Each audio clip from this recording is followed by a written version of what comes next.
طہارت میں بھی وسوسہ بہت سارے لوگوں کو، کیا وضو، غسل، حیض، نفاس کو لے کر بہت زیادہ وسوسہ، شک کی وجہ سے بار بار دھوتے، میرا وضو ہوا کہ نہیں کی، میرے ناخن بھیگے کہ نہیں کی، میرے پیر کے بال ہے وہ پورے بھیگے کہ نہیں، میرا وضو ہوا کہ نہیں، بار بار 1 سے 10 مرتبہ دھونا وضو میں. پھر اسی طرح صابن سے دھونا ضروری ہوگا، پیشاب کو گئے تو بھی صابن سے دھونا، یا غسل کرے تو بھی صابن لگانا ضروری ہوگا. اب یہ بھی سوالات آتے، صابن سے نہائے تو ہی غسل ہوتا کیا؟ شیخ ہم کیا کرنا؟ اللہ اکبر. ٹھیک ہے. پھر اسی طرح کتنا پانی لینا، وضو کے لیے کتنا پانی لینا، غسل کے لیے کتنا پانی لینا. اب گھنٹوں نہاتے ہیں کچھ لوگ.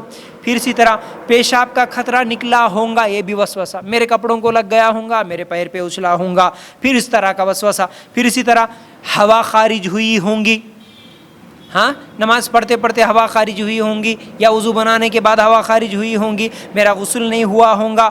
ہم بستری کیا، اگر بیوی کے ساتھ صحبت کیا تو پھر اس بیڈ پہ، اس بستر پہ بیٹھنا نہیں، اس کو چھینا نہیں، اس کو دھونا پڑتا. ہاں نماز پڑھنے کا ہے میرے کو، اللہ اکبر. پھر یہ ایک وسوسہ. اور کسی پانی کو لے کر اس میں کتا منہ ڈالا ہوگا، اس میں بلی منہ ڈالی ہوں گی، اس میں کچھ تو بھی گندگی گری ہوں گی، اس طرح کا وسوسہ.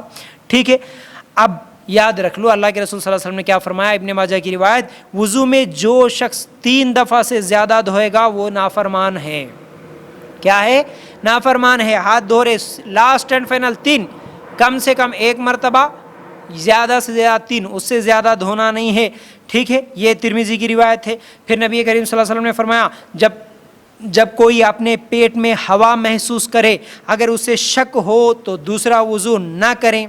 ہاں پیٹ میں اگر گڑبڑ ہے، ہوا محسوس ہو رہی، شک آیا تو دوسرا وضو کرنے کی ضرورت نہیں ہے. میرا وضو ٹوٹ گیا ہوگا، شک آیا تو وضو کرنے کی ضرورت نہیں ہے، جب تک کہ وہ آواز یا بدبو محسوس نہ کرے تب تک وضو بنانے کی ضرورت نہیں. یہ کون سی حدیث؟ یہ صحیح مسلم کی حدیث ہے. اللہ کے لیے غور کرنا. پھر اسی طرح یہ جو ہم بستری کے بعد، صحبت کے بعد منی کو لے کر بہت سارے جو وسوسے آتے ہیں، ان میں سے ایک چیز یہ ہے، خشک منی کو عائشہ رضی اللہ تعالی عنہا خورش دیتی تھی. ابو داؤد کی روایت. کیا؟ منی کو دھونے کی بھی ضرورت نہیں ہے، اگر منی سوکھی ہوئی ہے، کپڑوں پہ لگی ہوئی ہے تو عائشہ رضی اللہ تعالی عنہا صرف اس طرح خورش دیتی تھی. سمجھ رہے؟ اس سے بھی کپڑا پاک ہو جاتا ہے. پھر اسی طرح جوتے کو اگر گندگی لگی، مٹی پہ رگڑنے سے پاک ہو جاتا ہے. ابو داؤد کی روایت. پھر اسی طرح عورت کی چادر یعنی برقع پہن کے جا رہی ہیں، کہیں پر راستے میں کوئی گندگی لگی تو اسے بھی دھونے کی ضرورت نہیں، صرف مٹی پہ رگڑتے ہوئے گئی اگر آگے تو اس سے بھی وہ چیز پاک ہو جاتی ہے. ابو داؤد کی روایت. اللہ کے رسول صلی اللہ علیہ وسلم نے یہ تمام چیزیں بتائیں، یاد رکھو. پھر اسی طرح بچی پیشاب کر دی، لڑکی اگر پیشاب کر دی تو پانی سے اس جگہ پر پانی ڈال کے نچوڑ دینے سے کپڑا پاک. اور اگر بچہ لڑکا پیشاب کر دیا تو صرف چھینٹے مار دیے اس جگہ پر کپڑے کے، تب بھی وہ چیز پاک ہو جاتی ہے. یہ ابو داؤد کی روایت. اللہ کے رسول صلی اللہ علیہ وسلم نے کہا. تو شک کرنے کی ضرورت نہیں ہے. چھوٹے بچوں کو لے کے بہت زیادہ شک، پیشاب کا خطرہ گرا ہوگا، میرے ہاتھ کو لگا، میرے پیر پہ گرا ہوگا، میرے کپڑے کو لگا، اب پورا غسل ہی کرنا پڑتا ہوگا، پورے کپڑے ہی نکالنا پڑتا ہوگا. اب چھوٹا بچہ ہے، ہمیشہ پیشاب کرتے رہتا، دودھ پیتا بچہ ہے، اب کتنی مرتبہ میں غسل کروں، کتنی مرتبہ کپڑے دھوؤں، کتنی مرتبہ کپڑے چینج کروں؟ کوئی ضرورت نہیں. اللہ کے لیے غور کرنا. اتنا زیادہ ٹینشن لینے کی ضرورت نہیں. ان حدیثوں پر غور کرو.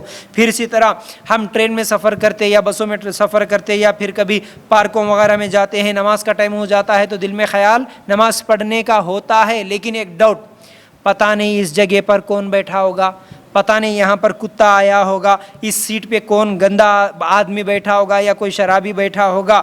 اب کیا خیال کرے؟ یہ نہیں دیکھنا کہ اب کون آیا تھا پہلے، نہیں اب کیسا دکھ رہا بس دیکھو.